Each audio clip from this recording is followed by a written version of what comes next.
Salam sehat buat kita semua, dimanapun kita berada. Saat ini saya ingin berbagi pengalaman dengan semua saudara di era pandemi COVID-19. Begitu banyak orang yang terpapar dan kemudian mengalami banyak gejala, ada yang ringan, ada yang sedang, dan ada yang berat. Dan bahkan tidak sedikit juga orang-orang meninggal dunia karena COVID-19.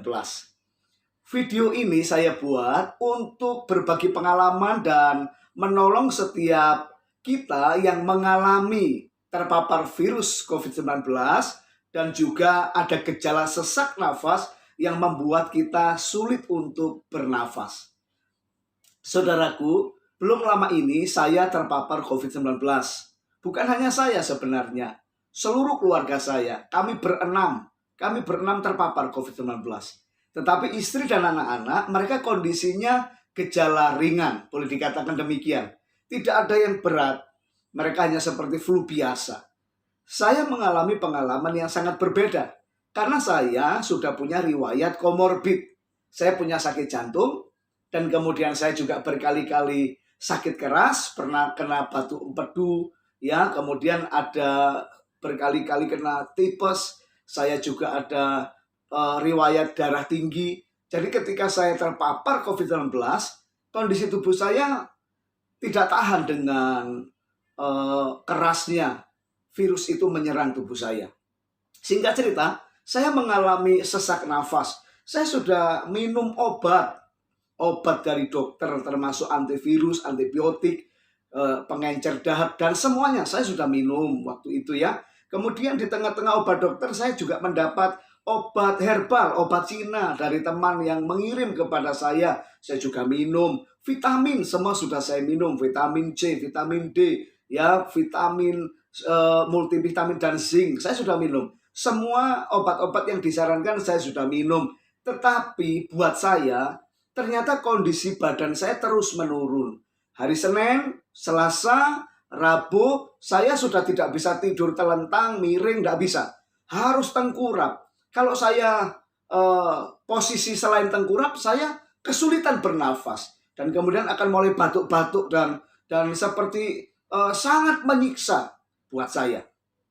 Tetapi yang parah adalah di hari Kamis, saya betul-betul kalau malam saya tertidur, saya beberapa kali paru-paru saya berhenti. Betul-betul berhenti. Jadi saya tersedak, kaget karena orang hidup kok paru-parunya berhenti. Akhirnya saya bangun dan saya kemudian mencoba bernafas. Dan saya mengalami beberapa kali di hari Kamis, tetapi belum terlalu sering. Dan saya masih bisa bernafas normal. Kemudian dengan segala usaha termasuk diuap dan sebagainya, itu sudah tiap hari saya lakukan. Ya, istri saya begitu setia walaupun dia juga terpapar, dia melakukan apapun yang ada, yang disarankan, postingan-postingan yang positif, saya lakukan semua. Ya, minyak kayu putih dan sebagainya saya lakukan. Semua sudah saya lakukan, tetapi memang kondisi tubuh saya menurun terus. Nah, puncaknya hari Jumat. Hari Jumat siang saya mulai sesak. Ya, lebih parah dari hari-hari sebelumnya. Kalau hari-hari sebelumnya saya masih bisa bernafas biasa, walaupun agak pendek-pendek. Tetapi Jumat ini sesak. Sesak nafas, makin lama makin parah. Dan akhirnya malam itu sepanjang malam, dari jam 8 saya sudah di tempat tidur, saya sudah sesak. Dan saya nggak bisa tidur. Lah ini yang terjadi. Setiap kali saya ketiduran, paru-paru saya berhenti. Dia tidak bisa otomatis bergerak. Jadi di sepanjang malam itu saya tidak bisa membiarkan diri saya diam. Maksudnya begini, saya harus memompa secara manual dengan kesadaran, memompa paru-paru untuk bernafas. Sampai saya nggak bisa bernafas dengan hidung biasa gini, nggak bisa. Saya sudah harus buka mulut, saking sesaknya. Dan saya harus bernafas seperti anjing, maaf. Ini yang terjadi. Hari Jumat malam saya ngalami ini. Dan saya harus memompa dengan kesadaran saya dan harus cepat. Karena kalau tidak, saya makin kekurangan oksigen. Saya merasa paru-paru saya sudah mulai tidak mau bergerak sendiri. Saya yang harus menggerakkan. Dan itu gerakannya sempit. Sempit sekali. Jadi saya terus Lah namanya orang bernafas begini kan lama-lama capek. Saya kalau ketiduran, paru-paru saya berhenti. Beberapa detik itu saya langsung kaget, dan saya harus bernafas lagi. Terus begini hari Jumat malam. Jam 12 malam, saya harus sudah berdoa, menyerahkan nyawa kepada Tuhan yang memiliki saya. Saya sudah berdoa, Tuhan ambil nyawa saya. Karena saya sudah merasa sulit sekali melewati malam itu. Istri anak-anak saya semuanya juga masih sakit. Masih terpapar COVID. Akhirnya saya putuskan jam 2:15 kira-kira. Saya bawa mobil ke rumah sakit. Di rumah sakit, ya secara psikis begitu dekat dengan rumah sakit aja sudah merasa tenang secara psikis. Karena kan kita merasakan ada pertolongan. Ya, saya masih terus harus bernafas begitu loh, saudara-saudara. Harus begitu.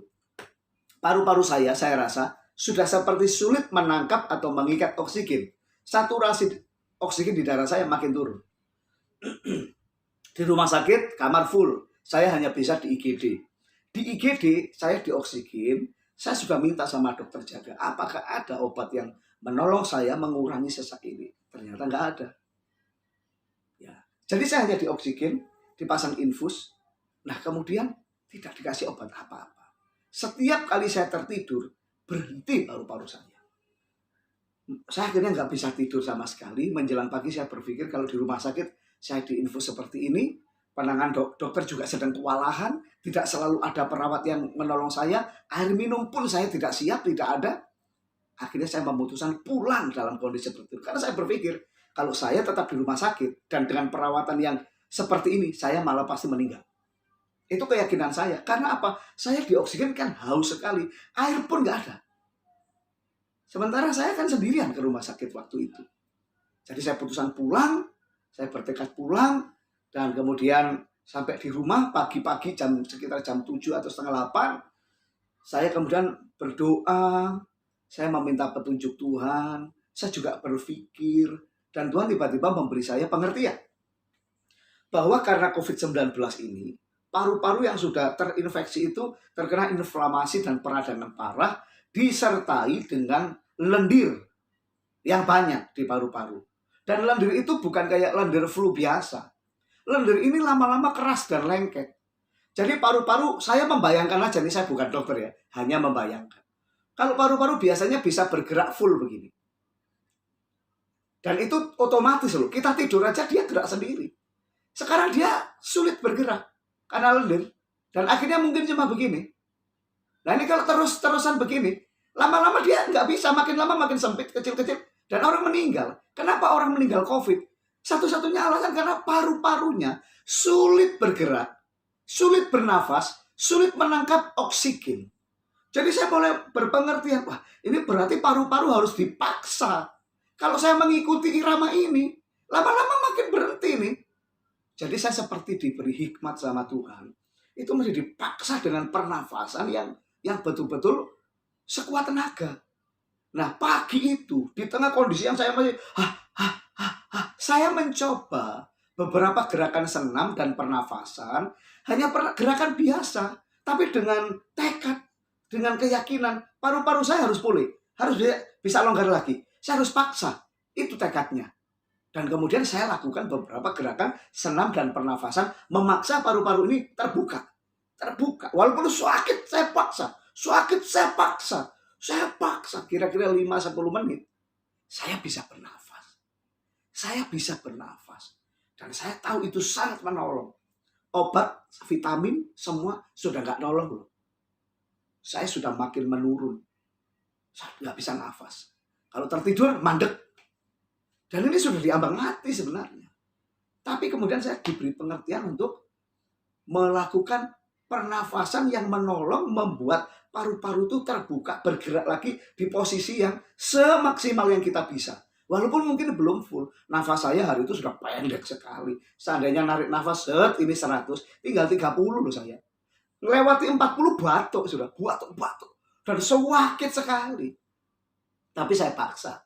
Jadi di video ini saya ingin memberikan kepada saudara semua termasuk mungkin kalau saudara tidak terpapar tapi ada orang lain yang terpapar dan dia mulai sesek, ini bisa dilakukan.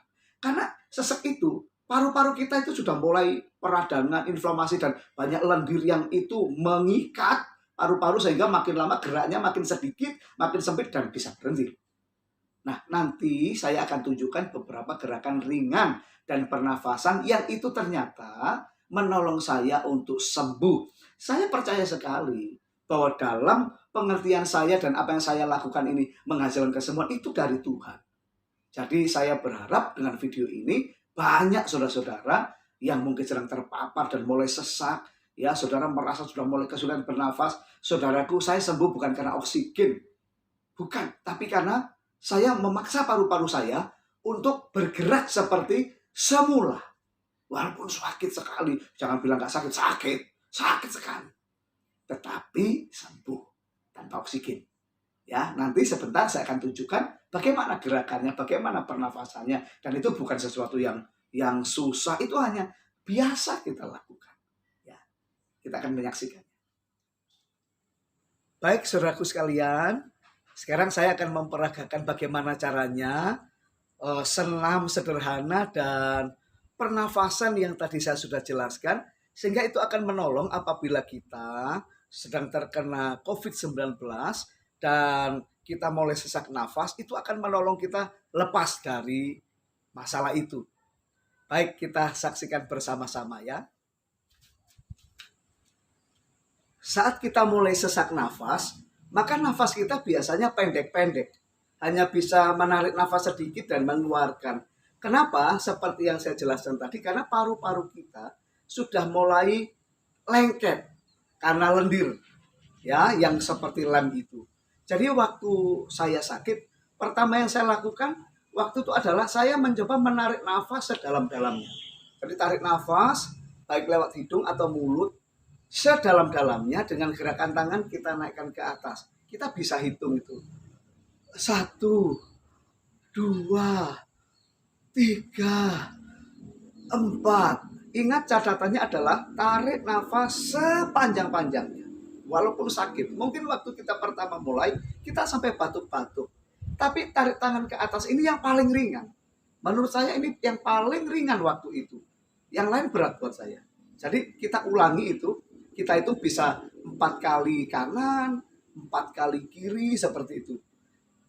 1, 2, 3, 4, 5, 6, 7, 8. Bila sudah mulai rasa enakan, ya bisa ditambah 8 kali kiri, 8 kali kanan, ya seperti itu. Apabila sudah diulang beberapa kali rasa cukup, ganti gerakan. Nah, gerakan kedua yang waktu itu saya lakukan adalah gerakan seperti memukul. Tetapi ini melepas sebenarnya, melepas udara. 1, 2, 3. Tapi tidak usah dihitung karena supaya bisa nafasnya full. Jadi hanya dilepas. Tarik sedalam-dalamnya. Waktu kita ini narik, ini melepas.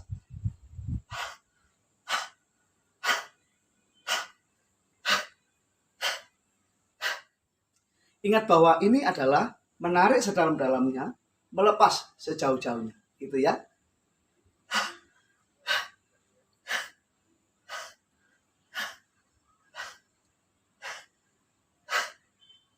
Seperti itu. Nah, gerakan ketiga adalah kita akan melebarkan dada dan kemudian sambil menarik nafas dalam-dalamnya dan kita melonggarkan paru-paru kita. Jadi seperti ini. 1, 2, 3, 4, 5, 6, 7, 8, 1, 2, 3, 4, 5, 6, 7, 8. Waktu kita melakukannya, ada kala itu sangat sakit. Mungkin kita bahkan terbatuk-batuk, tapi bekerjalah dengan keras. Supaya paru-paru kita mau terbuka kembali dan mulai bisa menarik dengan cukup oksigen buat kebutuhan kita tetap hidup. Saya lakukan ini. Ya, jadi yang pertama angkat tangan ke atas, tarik nafas sedalam-dalamnya, ya kanan kiri gantian, bisa juga nanti bersama-sama. Ya intinya adalah kita narik nafas sedalam-dalamnya. Kedua, gerakan memukul itu karena ini bisa nyaman sekali kalau kita pas sakit. Nyaman sekali. Yang ketiga, kemudian kita buka dada kita. Ya, 1, 2, begitu sampai berapa kali dadu? 1, 2. Ini gerakan sederhana, tapi akan membuat kita tetap bertahan. Paru-paru kita mulai bisa bergerak dengan baik dan kita tetap bisa bernafas dan kita akan lewat masa kritis kita.